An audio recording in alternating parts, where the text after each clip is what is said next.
ఈ రోజున చంద్రబాబు నాయుడు గారి ఆధ్వర్యంలో ఆంధ్ర రాష్ట్ర ప్రభుత్వము రాజ్యాంగ దినోత్సవాన్ని జరుపుకున్నంత మాత్రాన మీరు ప్రజాస్వామ్యాన్ని పరిరక్షించినట్టు కాదు. ఓ పక్కనేమో ప్రజలచే ఎన్నుకోబడిన మీరు అనగా మీ ప్రభుత్వం, మీ కూటమి ప్రభుత్వం ప్రజల యొక్క జీవన విధానానికి, ప్రజల యొక్క ప్రాథమిక హక్కులైన మాట్లాడే హక్కుని అనగా వాక్ స్వాతంత్ర్యాన్ని, జీవించే హక్కుని లేదా భావ ప్రకటనా స్వేచ్ఛని మీరు ఉక్కుపాదం పెట్టి ఈ రోజున ఈ రాష్ట్రంలో అణగదొక్కుతూ ఒక ముఖ్యమంత్రి స్థాయిలో ఉన్న మీరు రాజ్యాంగ దినోత్సవాన్ని జరుపుకునే హక్కు మీకు ఎక్కడుంది చంద్రబాబు నాయుడు గారు అని చెప్పి అడుగుతున్నాం. భారత రాజ్యాంగం ప్రకారం నడపాల్సిన మన ప్రభుత్వాన్ని రెడ్ బుక్ రాజ్యాంగంలోకి మార్చి ఏ మాత్రం సిగ్గు లేకుండా, ఏ మాత్రం బిడియం లేకుండా, ఒక్క అణువంతైనా కూడా ప్రజాస్వామ్య స్ఫూర్తిని ప్రదర్శించకుండా నేను రెడ్ బుక్ రాజ్యాంగాన్ని రాష్ట్రంలో అమలు పరుస్తాను, మీకు చేతనైంది చేసుకోండి అని ప్రకటించిన మొట్టమొదటి ప్రజాస్వామ్య నాయకులు మీరే. అక్రమ కేసులు నువ్వు పెట్టలేకపోతే నువ్వు దిగిపోమని ఒక దళిత హోంమంత్రికి చెంది కూడా మీరే. అంటే దళిత హోంమంత్రి గారైన మా ఆడబిడ్డని నీకు చేత కావటం లేదు, నువ్వు ఎదురు పార్టీని భయపెట్టలేకపోతున్నావు, నువ్వు దిగిపోతే నేను ఎక్కుతాను, నేనైతే బాగా బ్రహ్మాండంగా కేసులు పెడతాను, నీ చేత కావట్లేదని ప్రకటించి కూడా నేను అత్యున్నతమైన ఉప ముఖ్యమంత్రి స్థానంలో కూర్చోగలుగుతానని చెప్పగలిగిన కూటమి నాయకులు మీరు. ఈ రోజున ఈ రాజ్యాంగ పరిరక్షణ దినోత్సవాన్ని జరుపుకునే నైతిక హక్కు ఈ కూటమి ప్రభుత్వానికి ఎక్కడుందని చెప్పి అడుగుతున్నాం. సోషల్ మీడియాలో అమాయకులైన బిడ్డలను, యువకులను, యువతులను భావ ప్రకటనను ప్రకటించినటువంటి స్వేచ్ఛ ఇచ్చినటువంటి ఈ రాజ్యాంగంలో మాట్లాడే హక్కు ఉన్న ఈ రాజ్యంలో వారు ఉద్వేగభరితంగా పెట్టిన పోస్టులను మీరు తప్పుబట్టి అక్రమ కేసులు బనాయించి ఒకటి రెండు కాదండి, ఒక్కొక్కరిపైన 10 నుంచి 15 కేసులు బనాయించి రాజ్యాంగానికి తూట్లు పొడిచిన చంద్రబాబు నాయుడు గారికి ఈ రోజున రాజ్యాంగ దినోత్సవాన్ని జరుపుకునే నైతిక హక్కు ఎక్కడుంది అని చెప్పి అడుగుతున్నాం. మీరు పూర్తిగా విఫలం చెందారు, సొంత పరిపాలన తెచ్చుకున్నారు. నీరో చక్రవర్తి యొక్క పరిపాలన గుర్తు చేస్తుంది మీ పరిపాలన విధానం, మీ యొక్క ఆలోచన విధానం. నియంతలు ఎలాగైతే ఆలోచించారో ఆ నియంతల యొక్క ఆలోచన విధానానికి సరిగ్గా మీ పరిపాలన కూడా దగ్గరగా ఉందని చెప్పి ప్రకటిస్తున్నాం. ప్రజలచే ఎన్నుకోబడిన మీరు, ప్రజల కోసం ఎన్నుకోబడిన మీరు,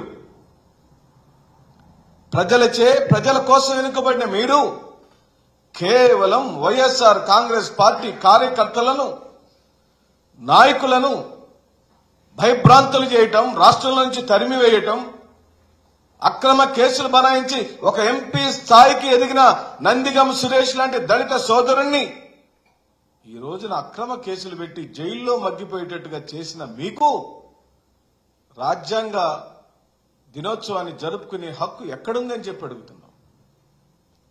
మొండితోక జగన్మోహన్ రావు గారిని, మొండితోక అరుణ్ గారిని ఎక్కడో జరిగిన ఒక అల్లరి కార్యక్రమాన్ని అడ్డం పెట్టుకుని ఆ కార్యక్రమానికి బాధ్యులుగా ఓ దళిత నాయకులైన ఒక డాక్టర్ ప్రొఫెషన్లో నుంచి అత్యున్నతమైన విలువలు కలిగిన ఆ కుటుంబాన్ని ఈ రోజున భయభ్రాంతులు చేశారు, వాళ్ళు పారిపోయేటట్టు చేశారు. ఈ పాపం ఊరికే పోదు. ఇన్ని చేస్తూ ఓ నందిగం సురేష్, ఓ మొండితోక జగన్మోహన్ రావు, ఓ మొండితోక అరుణ్ గారు ఇలాంటి దళిత నాయకత్వాల మీద దాడి చేస్తూ, మరోపక్క మీరే ఇచ్చిన హోంమంత్రి గారికి పరిపాలించడం రాదని మీ ఉప ముఖ్యమంత్రి అంటే కళ్ళప్పగించి చూసిన చంద్రబాబు నాయుడు గారికి రాజ్యాంగ పరిరక్షణ దినోత్సవం జరుపుకునే నైతిక హక్కు ఎక్కడుంది అని చెప్పి అడుగుతున్నాం. జగన్మోహన్ రెడ్డి గారి పరిపాలనలో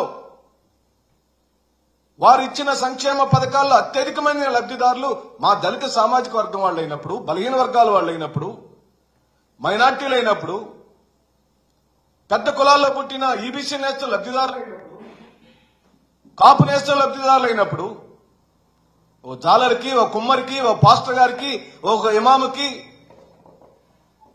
ఒక పూజారికి ఇచ్చిన ప్రతి ఒక్క డబ్బుని ఈ రోజు ఆపిన మీకు, అనగా రాజ్యంలో సమానమైన రాజ్యాంగ హక్కులు, బ్రతికే హక్కు ఉన్న ఆ పౌరుడికి గత ప్రభుత్వం ఇచ్చిన ఫలాలను అందకుండా చేసిన మీకు ఈ రోజున రాజ్యాంగ దినోత్సవం జరుపుకునే హక్కు ఎవరిచ్చారు?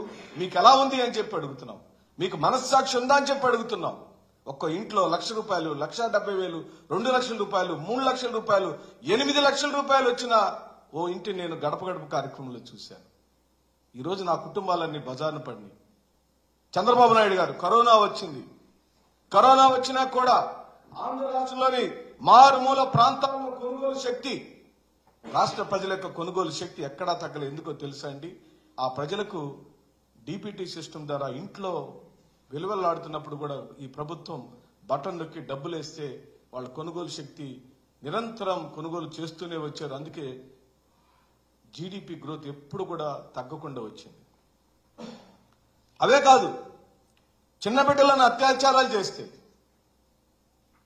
అన్యాయంగా అనుభవించి మర్డర్లు చేసి కనీసం శవాలు కూడా దొరకకుండా బయటకు పారేస్తే వాటి మీద కనీసం దృష్టి పెట్టని మీరు కేవలం వైఎస్ఆర్ కాంగ్రెస్ పార్టీ జగన్మోహన్ రెడ్డి అని 156 సీట్లు గెలుచుకున్న మీకు నిరంతరం వైఎస్ జగన్మోహన్ రెడ్డి అనే భజన చేయటం తప్పించి మీకు వేరే మార్గం లేకుండా పోయింది. అదే వైఎస్ జగన్మోహన్ రెడ్డి గారు సాధించిన నైతిక విజయం ఈ రాష్ట్రంలో. ఇలాంటి అకృత్యాలు చేసిన మీకు ఏ విధంగా రాజ్యాంగ దినోత్సవం జరుపుకునే హక్కు ఉంది? అక్రమ కేసులు బనాయించి పోలీస్ స్టేషన్లో ఎఫ్ఐఆర్ కాపీ ఇవ్వమని అడిగితే ఇచ్చే నాదుడు లేడు, పట్టించుకునే నాదుడు లేడు. ఏ కేసు మీద అరెస్ట్ చేశారు? ఎందుకు స్టేషన్ మీద ఇచ్చారు? కారణం ఏమిటి? ఓకే, నా మీద కేసు ఫైల్ అయితే ఎవరిపై కేసు పెట్టారు? ఆ కేసు పెట్టిన వివరాలు ఇవ్వండి, ఎఫ్ఐఆర్ కాపీ ఇవ్వండి అంటే పోలీస్ స్టేషన్లో పట్టించుకునే నాదుడు లేడు. ఇది కేవలం వైఎస్ జగన్మోహన్ రెడ్డి గారి ద్వారా కలిగిన భయంతో చంద్రబాబు నాయుడు గారికి, వారి కూటమి ప్రభుత్వానికి ఓ అభద్రత వైరస్ పట్టుకుంది. తొలి 5 నెలల్లోనే పట్టుకుంది. అంటే నీ గెలుపులో ఏదో తేడా ఉంది.